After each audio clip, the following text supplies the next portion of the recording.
Bismillahirrahmanirrahim. Alhamdulillahi Rabbil Alamin. Wassalatu wassalamu ala asyrafil anbiya'i wal mursalin. Nabiyina Muhammadin wa ala alihi wa sahbihi ajma'in. Assalamualaikum warahmatullahi wabarakatuh.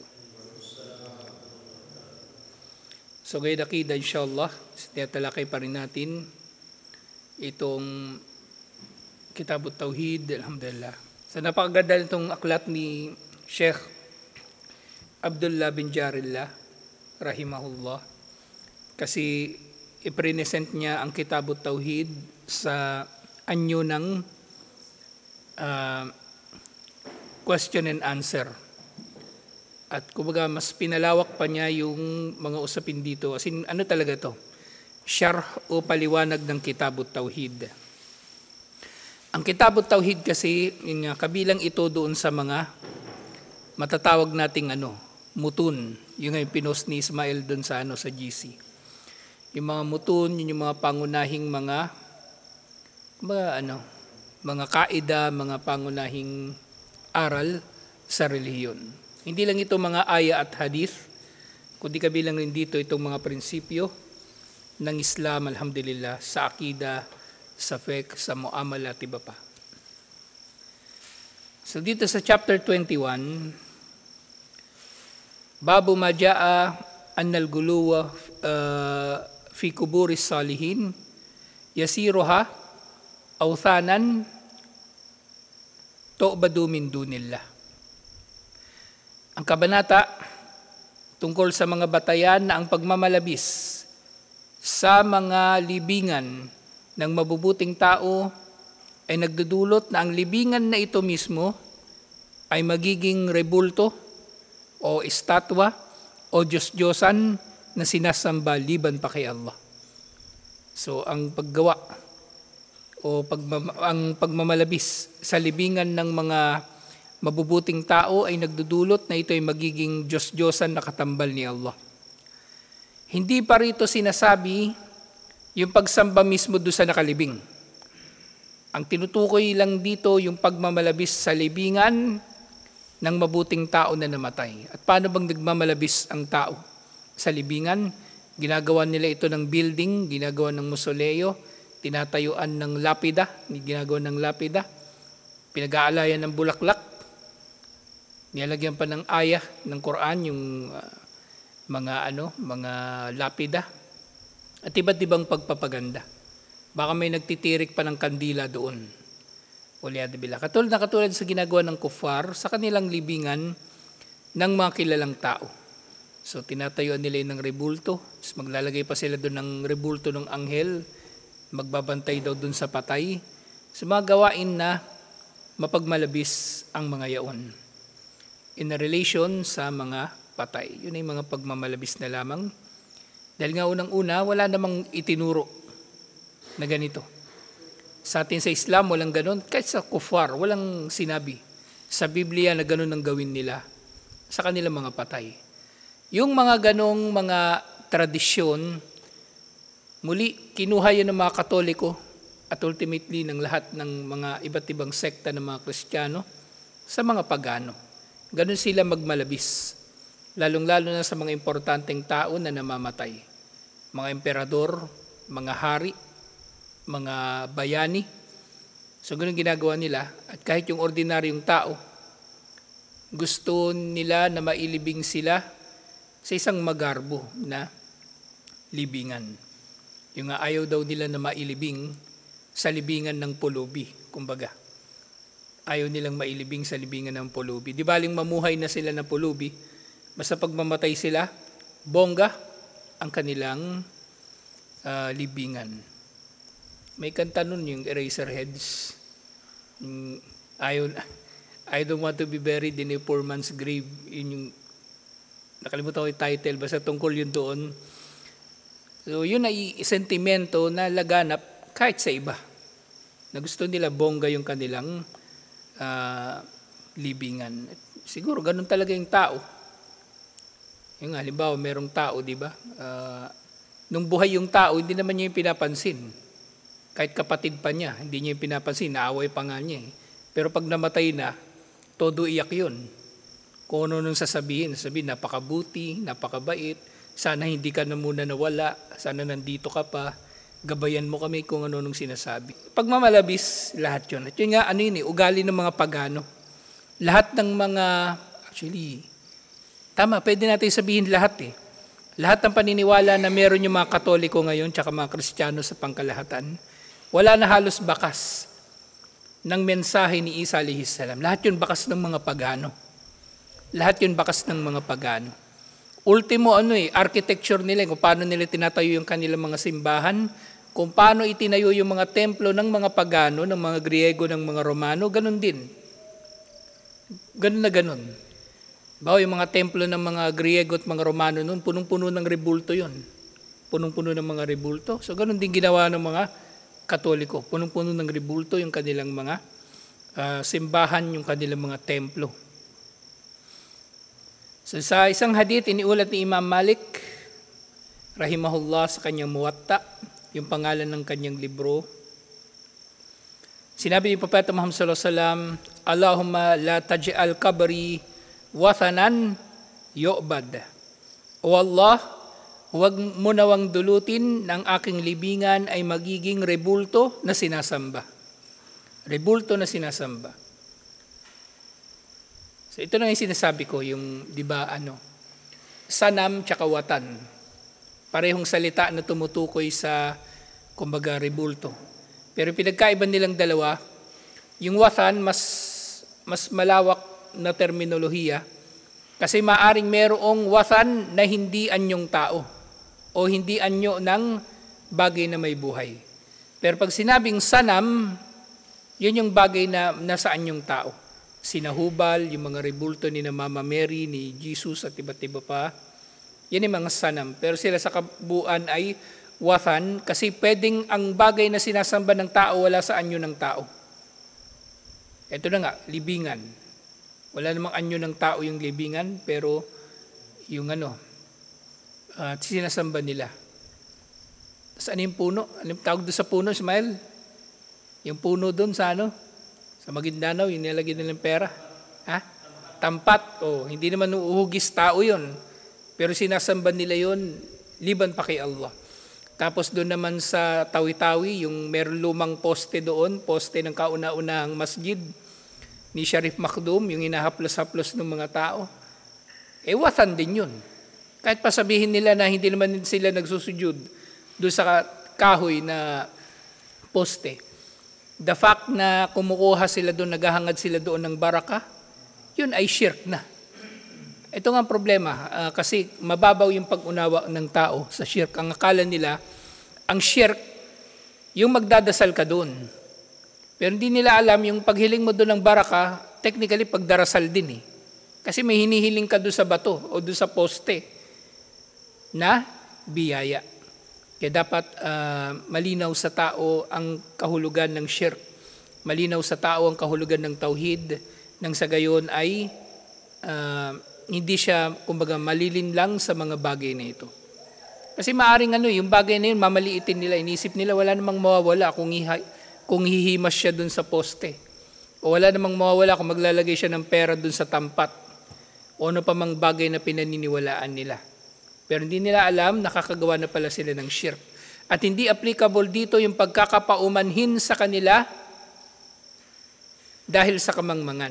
Hindi applicable dito yung hadith na inna Allah tajawaza an ummati al-khata wan nisyan wa mastukrihu alayh. Si Allah ay nagpaumanhin na para sa akin, para sa aking ummah, sabi ni Propeta Muhammad sallallahu alaihi wasallam, ang pagkakamali, ang pagkalimot at ang bagay na ipinilit sa kanila.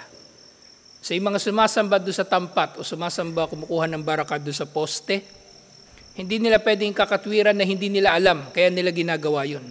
Sa araw ng paghukom, pananagutin sila. Kasi unang itatanong sa kanila, bakit hindi ninyo inalam? Bakit hindi ninyo inalam? O sasabihin nila, naabutan namin yung mga ninuno namin na ginagawa yan eh. O yun uli, bakit hindi ninyo inalam? Laganap na ngayon ang kaalaman. Nagpayo ng mga scholar. Diba nag-post pa nga si doktor doon tungkol doon sa poste? Pero maraming hindi natuwa doon, maraming nagre-react, maraming mga may palusot. Pwede panagutan nila yun. Pangatwiranan nila yun kay Allah sa araw ng paghuhukom. At yun ang pinaka nakakatakot sa lahat, yung mga ngatwiran ka sa harap ni Allah.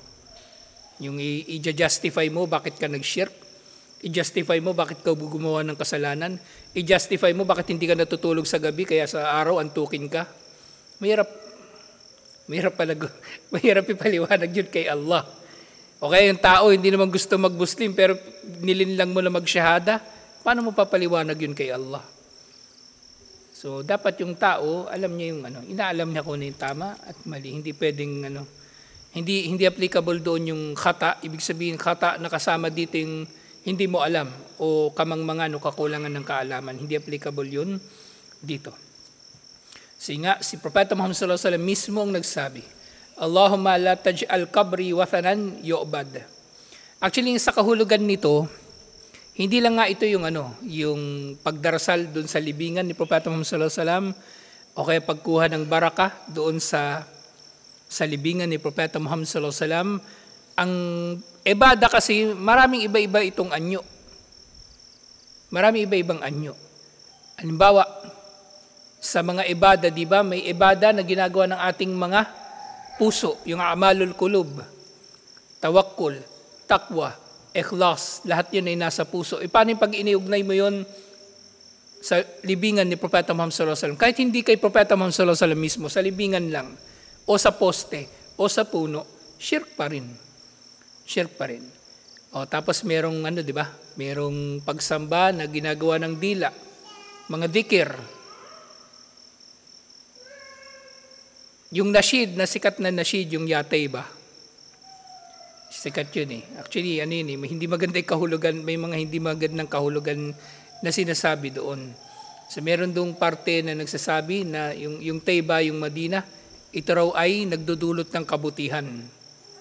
Hindi pwede yun. Si Allah ang nagdudulot ng kabutihan. Kumbaga, maaaring sabihin naman nila yun, hindi naman yun literal, pero hindi pwedeng magiging maluwag ang tao kahit sa mga bagay-bagay na sinasabi lang. Dapat pati mga bagay-bagay na sinasabi natin ay babantayan natin dahil maaaring may paglabag sa kaisahan ni Allah. Kaya yung bagay na halimbawa manunumpa ka sa ngalan ng iba pa liban kay Allah, salita lang yun, pero shirk yun. Salita lang yun, pero shirk yun. So sinasabi nga ng mga scholar, ang panunumpa sa ngalan ng iba paliban kay Allah ay mas masahol pa kaysa sa pagsisinungaling gamit ang pangalan ni Allah. Diba magsisinungaling ka, sasabihin mo, Wallahi, bayad na ako sa utang ko sa iyo, pero hindi ka naman bayad.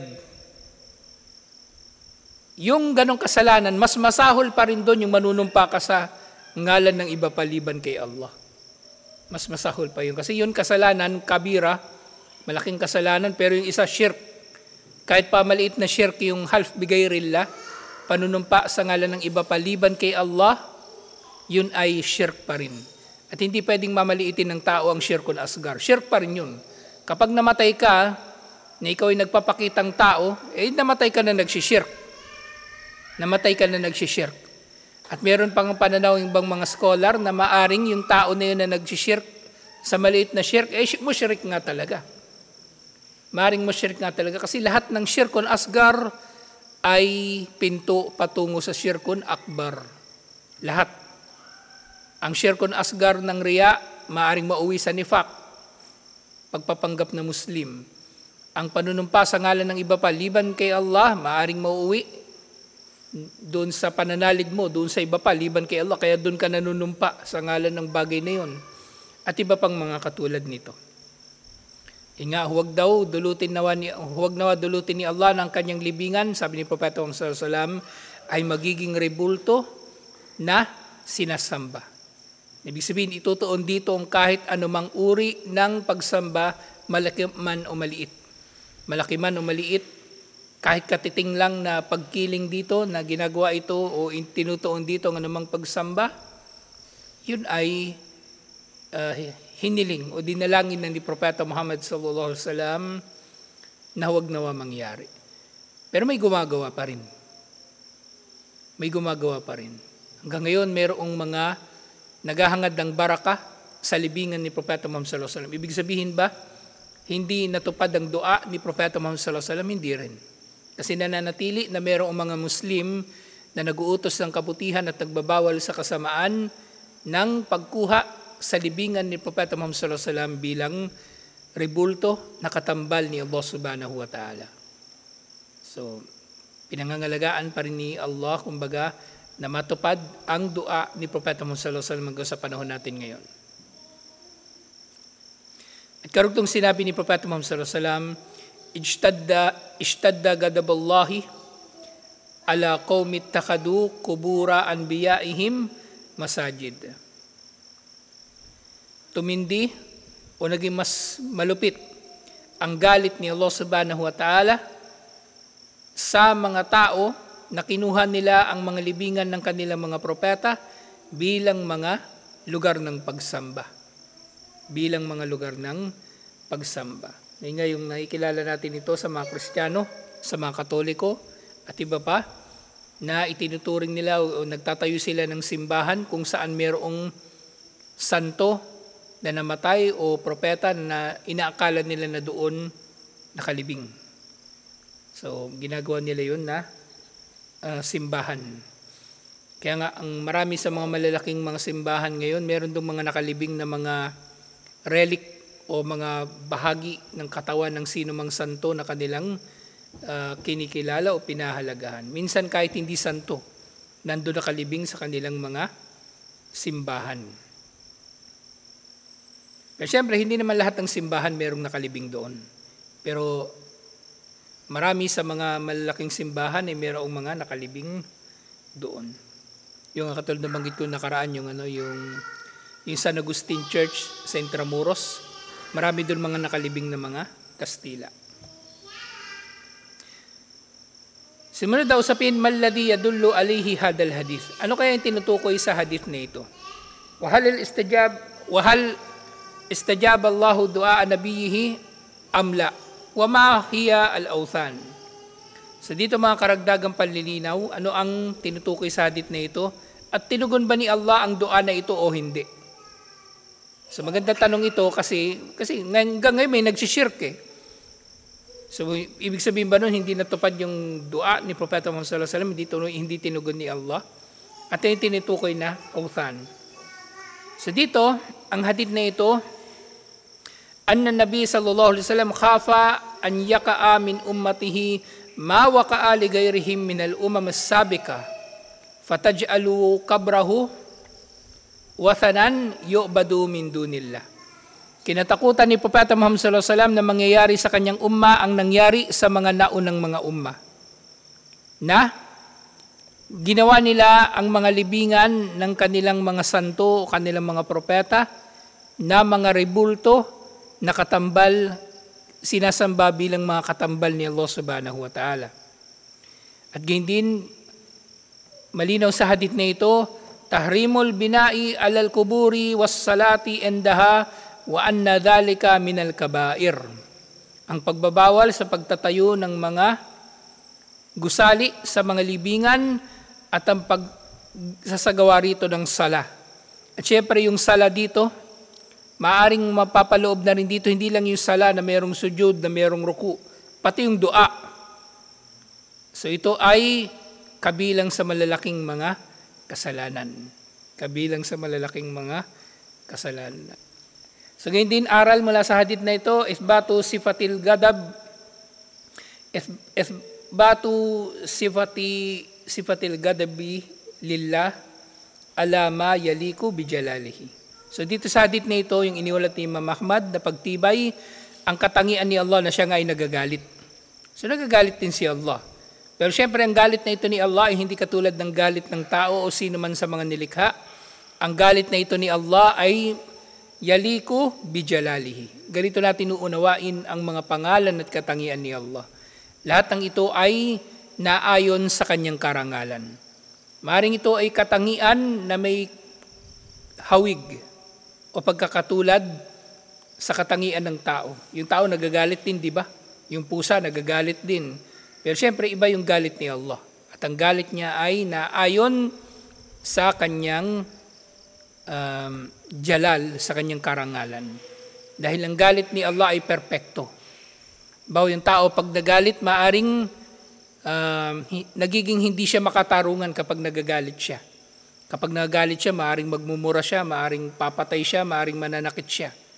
Kahit walang kinalaman, madadamay. Maaring ganun. Pero kapag si Allah ay nagalit, ang galit niya ay karampatang galit lamang na dulot ng kanyang katarungan na marapat siyempre sa kanyang karangalan. Ganun magalit si Allah. So nga, tinugon ba ni Allah ang dua na ito ni Propeta Muhammad sallallahu alaihi wasallam? Kasi hanggang ngayon may nagsishirk kay Propeta Muhammad sallallahu alaihi wasallam. Tinuturing nila si Propeta Muhammad sallallahu alaihi wasallam yung kanyang libingan bilang katambal ni Allah. Rebulto na katambal ni Allah. Pero nga napagtibay, وَقَدْ اسْتَجَابَ اللَّهُ دُعَاءَ نَبِيِّهِ فَحَمَا قَبْرَهُ بِمَا حَالَ نَبِيِّهُ وَبَيْنَ النَّاسِ فَلَا يُسَلُوا إِلَيْهِ. Oo, tinugon ni Allah ang dua na ito ng kanyang propeta, sallallahu alaihi wasallam. Kaya iniingatan ni Allah ang libingan ni Propeta Muhammad sallallahu alaihi wasallam at nilagyan niya ito ng harang, sa pagitan niya nung libingan at pagitan ng mga tao upang hindi rito makarating ang mga tao. At iba't iba ang mga kaparaanan na ito ni Allah. Pero syempre, unang-una, maaaring gagamitin ni Allah yung tao upang literal na maglagay ng pader sa paligid nung libingan ni Propeta Muhammad sallallahu alaihi wasallam.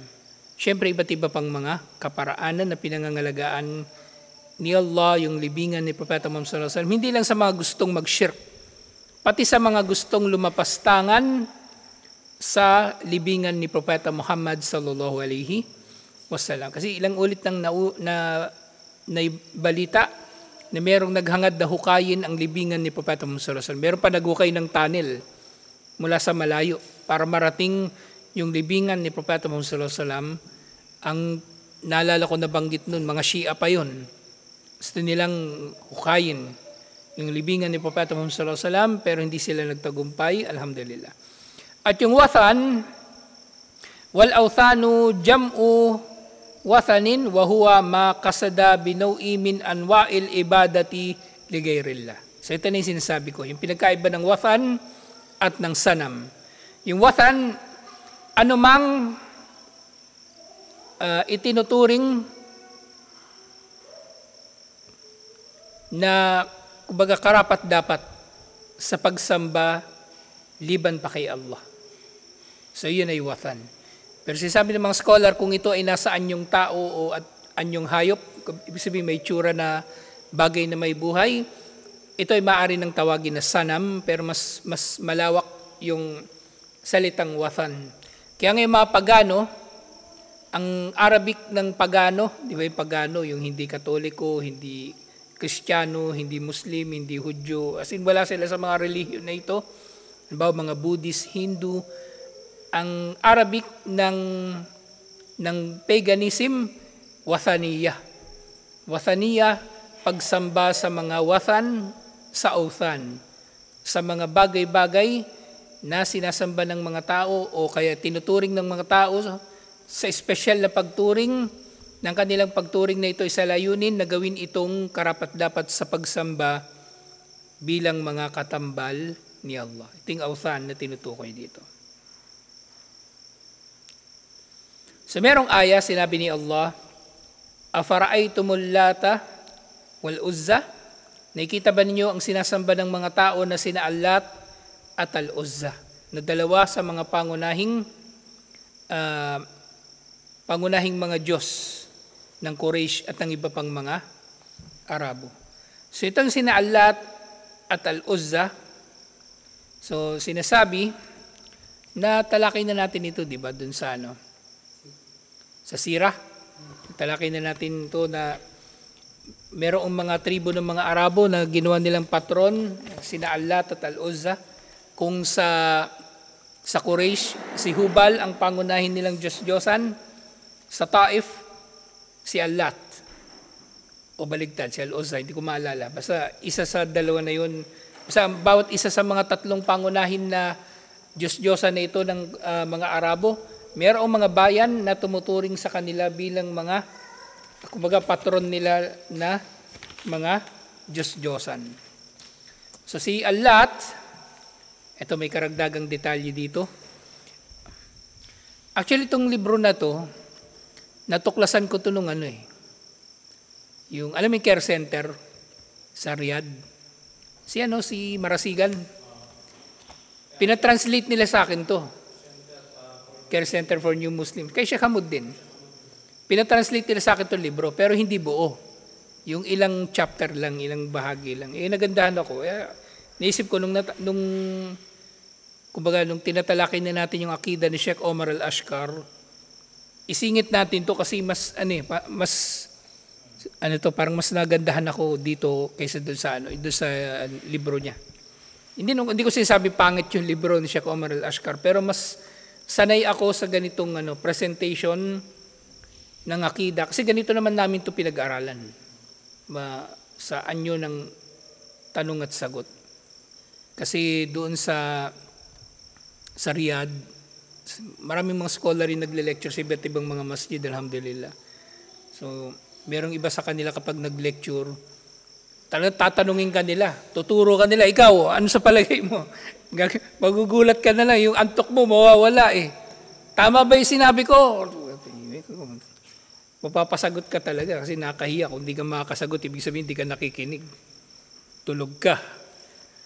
So, minsan kumbaga paraan nila yun para mabuhayan ng dugo yung mga tao. Kasi sa totoo lang, nakakantok talaga makinig ng lecture. Kaya struggle talaga. Kailangan mong magsikap, inshallah.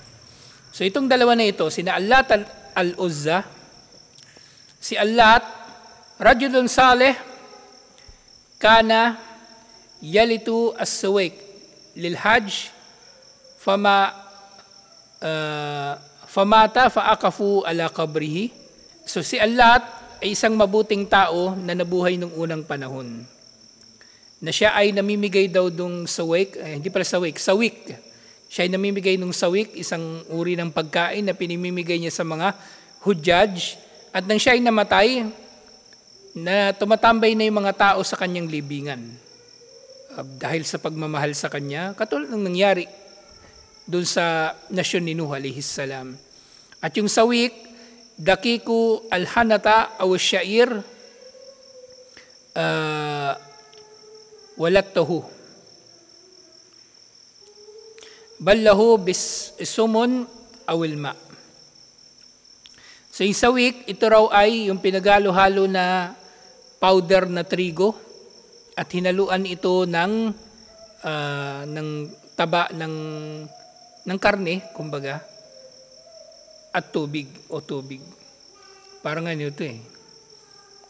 Kumbaga yung basta pagkain ito, kumbaga niluto siya doon sa pinakuluan sa sabaw ng karne. O para mas malasa siya, hinaluan nila ng taba. Parang pares, kumbaga, ganun siya. Wal ma'na, anna hadha rajul yut'imul hujjaj as-sawik falamma mata galu fihi lisalahihi fa'akafu ala qabrihi hatta abaduhu wa sara qabrahu watanan min awthanil musyrikin. So si Allat, so siya raw dati nga ay nagpapakain sa mga hujjaj at sa paghanga ng mga tao sa kanyang ginagawa. Nang namatay siya, nagmalabis na yung mga tao at tumambay sa kanyang libingan at gumawa sila rito ng mga pagsamba hanggang sa sinamba na nila siya mismo. At ang kanyang libingan ay naging wathan, naging rebulto na rin para sa mga musyrikin.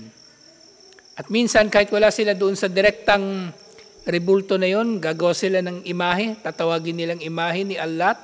Katulad ngayon halimbawa, di ba, wala naman sa harap nila si Jesus. Pero gagawa sila ng rebulto ni Jesus o maglalagay ng krus, doon na sila magdarasal, pareho lang na shirk. Wakil Allatu sakratun bit ta'ifi kanat tu'badu min dunillahi kama taqaddam. So, ganun din naman si Allat. Ito naman ay bato doon sa Taif. Kumbaga, magkakaiba ng origin yung kwento kung sino si Allat.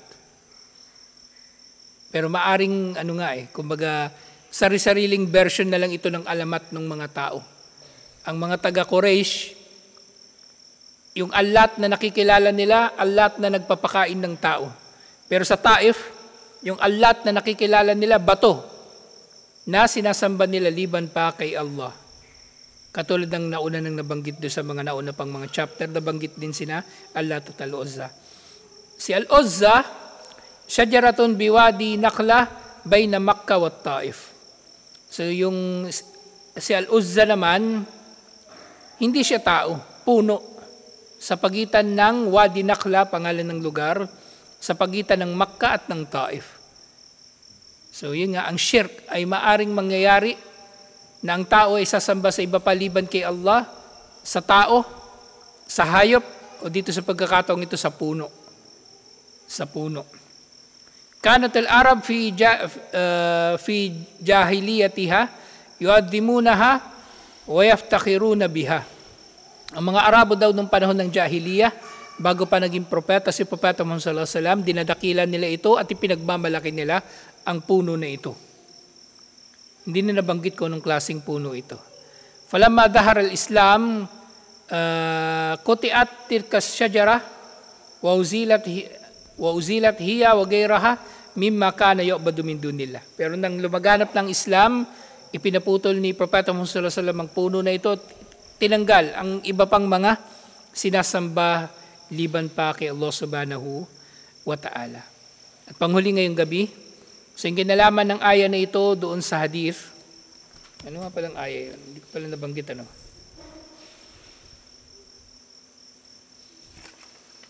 Nabanggit ko ba?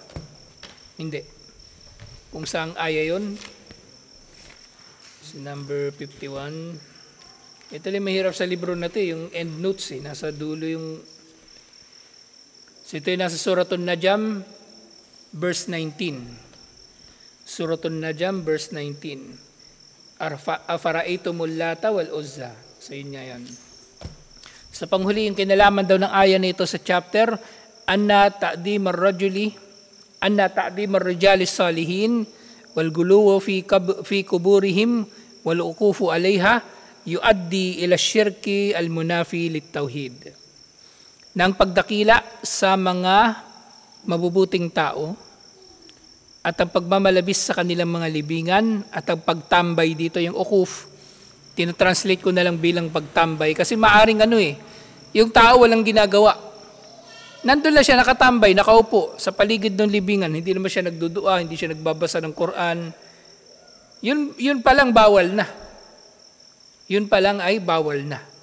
Kaya tinatranslate ko siya bilang pagtambay. Hindi mo kailangan meron kang gagawin doon para may pagbawal yung pagtambay mo doon. Yung mismong pagtambay lang. Yung nga lang paglalakbay, bawal na yun Bawa ngayon, nandito tayo, may namatay na vlogger.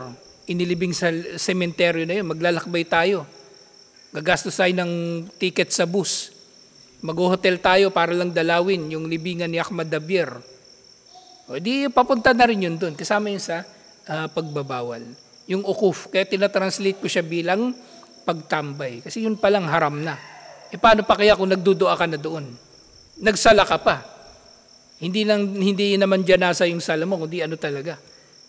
Duhur o asar, ginawa mong masjid yung libingan kasi naniniwala ka na may taong banal doon at mas kamahal-mahal kay Allah.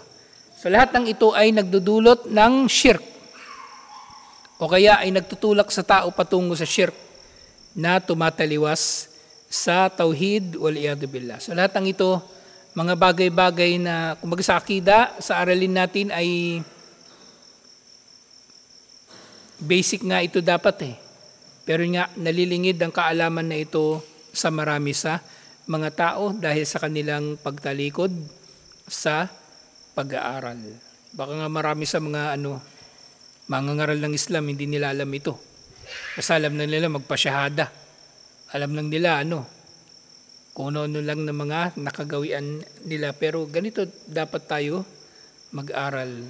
So pinapalalim natin yung kaalaman natin para may ligtas natin ang ating mga sarili unang-una. At syempre tayo ay maggagabay sa iba. So tutuloy natin ito inshallah next week. Assalamualaikum warahmatullahi wabarakatuh.